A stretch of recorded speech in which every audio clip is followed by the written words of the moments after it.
সুপ্রিয় দর্শক, আসসালামু আলাইকুম। বিএনপি সরকার দায়িত্ব নিয়েছে ১০০ দিন পার হয়েছে।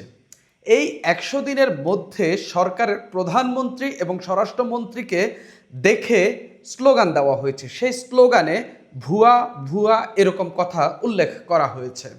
ঝিনাইদহে নাসিরউদ্দিন পাটোয়ারির উপর হামলার ঘটনাকে কেন্দ্র করে স্বরাষ্ট্রমন্ত্রী এবং আইনমন্ত্রীর পদত্যাগ দাবি করা হয়েছে। ইতিমধ্যেই বিরোধীরা স্বরাষ্ট্রমন্ত্রী এবং প্রধানমন্ত্রীকে ভুয়া ভুয়া স্লোগান দিয়েছে, এমনকি আইনমন্ত্রী এবং স্বরাষ্ট্রমন্ত্রীর পদত্যাগ চেয়েছে। যেই সরকারের মেয়াদ মাত্র ৩ মাসের কিছু বেশি সময় হয়েছে, সেই সরকারকে যখন এরকম স্লোগান দেওয়া হচ্ছে, এরকম পদত্যাগ দাবি করা হচ্ছে, সেই সরকার কতদিন টিকবে সেটা নিয়ে আলোচনা চলছে। আদৌ কি বিরোধী দল সরকারকে কিছু করতে পারবে কিনা, বা এই যে ভুয়া ভুয়া স্লোগান দেওয়া হয়েছে এবং এই যে স্বরাষ্ট্রমন্ত্রী এবং আইনমন্ত্রীর পদত্যাগ দাবি করা হয়েছে, সেটার সঙ্গে মানুষের একাত্মতা রয়েছে কিনা সেসব নিয়ে আলাপ করব। পাশাপাশি এই ১০০ দিনে সরকার কি এমন ভালো কাজ করেছে এবং সরকারের এখনও সমালোচনা করার মতো কোন কোন বিষয়গুলো রয়েছে সেগুলো নিয়ে আমি কথা বলবো। প্রথমে আসি ভুয়া ভুয়া স্লোগান। আপনারা নিশ্চয়ই জানেন, রামিসা হত্যাকাণ্ডকে কেন্দ্র করে প্রধানমন্ত্রী এবং স্বরাষ্ট্রমন্ত্রী যখন মিরপুরে রামিসার বাসায় গেলেন, তার বাবা মার সঙ্গে দেখা করলেন, সেখানে বেশ কিছু মানুষ জড়ো হয়ে তাদেরকে কেন্দ্র করে উল্লেখ করে বা তাদেরকে উদ্দেশ্য করে ভুয়া ভুয়া স্লোগান দিলেন। এটা নিয়ে ব্যাপক সমালোচনা হচ্ছে এবং অনেকেই বলছেন একটা সরকার মাত্র বসেছে, এর মধ্যে তাদেরকে ভুয়া ভুয়া স্লোগান শুনতে হচ্ছে। এরটার পেছনে অনেকে অনেক কিছু খুঁজছেন, যে অপশাসন দিচ্ছে বা সুশাসনটা এখনও সরকার দিতে পারছে না বলে এরকম হচ্ছে। দেখেন, প্রথম কথা হইল, রামিসা হত্যাকাণ্ডের সঙ্গে সরকারের বিন্দুমাত্র কানেকশন নেই। তবে হ্যাঁ, সরকার আইনশৃঙ্খলা পরিস্থিতি সেই পর্যায়ে নিয়ে যেতে পারলে নিশ্চয়ই এই হত্যাকাণ্ডটা ঘটতো না। তবে আমাদের দেশ কি আসলে সেই পর্যায়ে নেওয়া সম্ভব কিনা, বা এই দেশের মানুষকে সেভাবে পরিবর্তন করা, একেবারে অপরাধ থেকে বের করে নিয়ে আসা সম্ভব কিনা, এবং সম্ভব হলেও সেটা কত সময় লাগতে পারে, সেটা অবশ্যই আপনারা বিবেচনা করবেন। আমি সরকারের এখানে খুব আহামরি দোষ দেখি না। একটা অপরাধ ঘটেছে, সরকার তার সর্বোচ্চ চেষ্টা করেছে এবং খুব দ্রুত এটার বিচার কার্যক্রমের দিকে যাওয়ারও প্রচেষ্টা দেখা যাচ্ছে সরকারের দিক থেকে। অনেকেই বলছেন প্রকাশ্যে হত্যা করার কথা, বা ইসলামী শাসন অনুযায়ী তাকে মৃত্যুদণ্ড দেওয়ার কথা বলছেন। দেখেন, আমাদের এখানে শরিয়া শাসন নেই।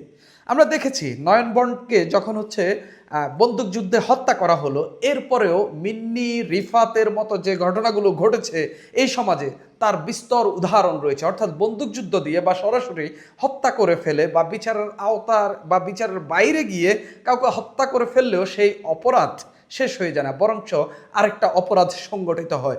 বন্দুকযুদ্ধ একটা অপরাধ আমাদের সংবিধান অনুযায়ী, সেই অনুযায়ী এটার বাস্তবতা নেই। তো সরকার আসলে এই জায়গায় ভুয়া ভুয়া স্লোগান যেটা শুনেছে, এখানে সরকারের খুব আহামরি দোষ নেই।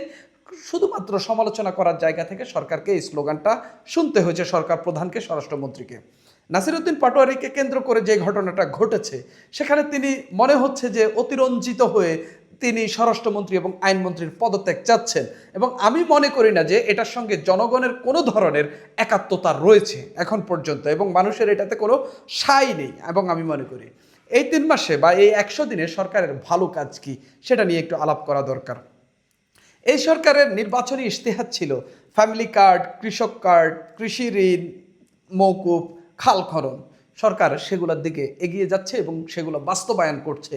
তবে এগুলো সরকারের ক্যালিবার না, সরকার রাষ্ট্রীয় টাকা খরচ করে এগুলো করছে, এটারও কিন্তু সমালোচনা আছে। কিন্তু তারপরেও গরিবের হাতে টাকা তুলে দেওয়ার চেষ্টা কিন্তু সরকার চালিয়ে যাচ্ছে।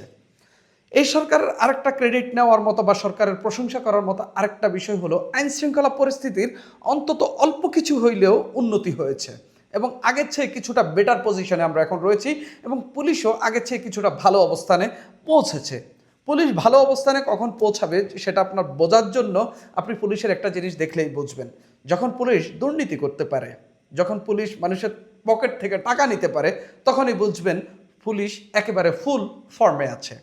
অর্থাৎ পুলিশ চাইলে পুলিশের মতো সব কিছু করে নিয়ন্ত্রণ করে রাখতে পারে। পুলিশ মোটামুটি সেই অবস্থায় পৌঁছেছে, এবং আমি মনে করি আইনশৃঙ্খলা পরিস্থিতি আগের চেয়ে, অন্তর্বর্তী সরকারের সময়ের চেয়ে অন্তত এখন কিছুটা বেটার আছে। মব আগের চেয়ে অনেকটা কমেছে। প্রধানমন্ত্রীর আচরণ, প্রধানমন্ত্রী যেভাবে অফিস টাইমের আগে অফিসে চলে যাচ্ছেন, তিনি যেভাবে লাঞ্চ করেন এবং যেভাবে তিনি বাসায় ফেরেন এবং সড়কে সিগন্যাল অনুযায়ী তিনি চলাফেরা করছেন, যেটা বাংলাদেশের মানুষের উপর ব্যাপক একটা প্রভাব ফেলেছে এবং মানুষকে সড়ক আইন মানার ক্ষেত্রে বা ট্রাফিক রুল মানার ক্ষেত্রে এটা বড় ধরনের এক প্রভাবিত করেছে। আমি দেখেছি ঢাকা শহরে মানুষ এখন অনেকটা শৃঙ্খলাবদ্ধ হচ্ছে। আগে একটা সিগন্যাল দিলে মোটরসাইকেলগুলো দাঁড়িয়ে যেত, দাঁড়াতো না, তারা ফাঁক ফোকর দিয়ে চলে যেত। এখন সেগুলো দাঁড়াচ্ছে এবং যেখানে জেব্রা ক্রসিং দেওয়া হচ্ছে সেই জেব্রা ক্রসিংয়ের আগেই কিন্তু এই গাড়িগুলো সবগুলো থেমে যাচ্ছে, অর্থাৎ মোটামুটি একটা শৃঙ্খলার জায়গায় এসেছে এবং এই শৃঙ্খলার কারণে ঢাকা শহরের জ্যামও কিন্তু আগের চেয়ে কিছুটা, অন্তত আমি বলি নাই যে পুরোপুরি শেষ হয়ে গেছে, অন্তত কিছুটা হইলেও কমে গেছে। আমি ঢাকায় নিয়মিত চলাফেরা করি, আমি ঢাকায় থাকি এবং আমি দেখেছি আগের চেয়ে যানজট অনেকটাই কমেছে। এটা প্রধানমন্ত্রীর আচরণের কারণে এটা প্রভাবটা পড়েছে। পাশাপাশি বিরোধীদের প্রতি সাবেক প্রধানমন্ত্রীদের যে আচরণ আমরা দেখেছি সেটা সবসময় তিরস্কারমূলক, আক্রমণাত্মক এরকম দেখেছি। অন্তত জনাব তারেক রহমান সেই পথে হাঁটছেন না, তিনি জামাতকেও খুব বেশি বিদ্ধ করছেন না, কিংবা তাদের যে অন্যান্য অপরাপর রাজনৈতিক দলগুলো আছে, বিরোধী রাজনৈতিক দলগুলো, তাদেরকেও খুব আহামরি কিছু করছেন না।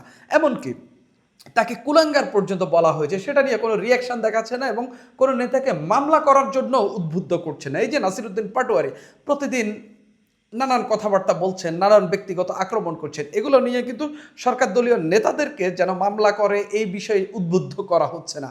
অর্থাৎ এই জায়গা থেকে, প্রধানমন্ত্রীর আচরণের জায়গা থেকে এটা বড় একটা প্রভাব ফেলেছে, এটা বিএনপির উপরও ফেলেছে, সরকারের এমপি মন্ত্রীদের উপরও ফেলেছে। এটা খুবই একটা ভালো চিন্তা। এই সরকারের কৃষি কেন্দ্রিক বেশ কিছু চিন্তাভাবনা আছে। কৃষিকে কেন্দ্র করে তারা পদ্মা ব্যারাজের কথা বলছে, কৃষিকে কেন্দ্র করে খাল খননের কথা বলছে।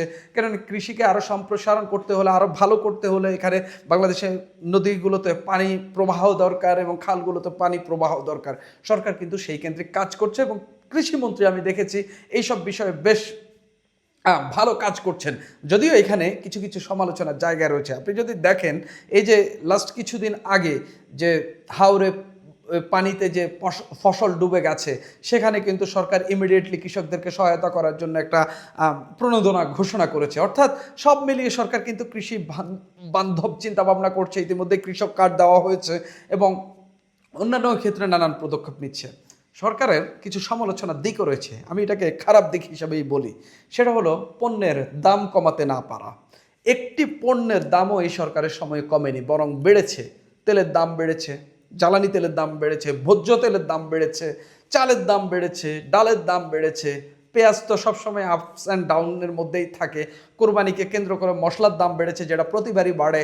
ভেবেছিলাম এবারে বহুদিন পরে একটা সরকার এসেছে যাদেরকে মানুষ স্বতঃস্ফূর্তভাবে ভোট দিয়ে নির্বাচিত করেছে, এই সময় কমবে, কিন্তু কমেনি। অর্থাৎ এই সরকারের সবচেয়ে বড় সমালোচনার জায়গাটা হলো পণ্যের দাম কমাতে না পারা, মপ থামাতে না পারা।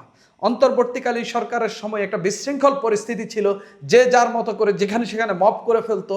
আমরা ভেবেছি এই নির্বাচিত সরকারের সময় এটা কমে আসবে, কিন্তু এটা কমেছে কিছুটা, অল্প, এখনো শেষ হয়ে যায়নি। সরকারকে দ্রুত এই বিষয়ে ব্যবস্থা নিতে হবে।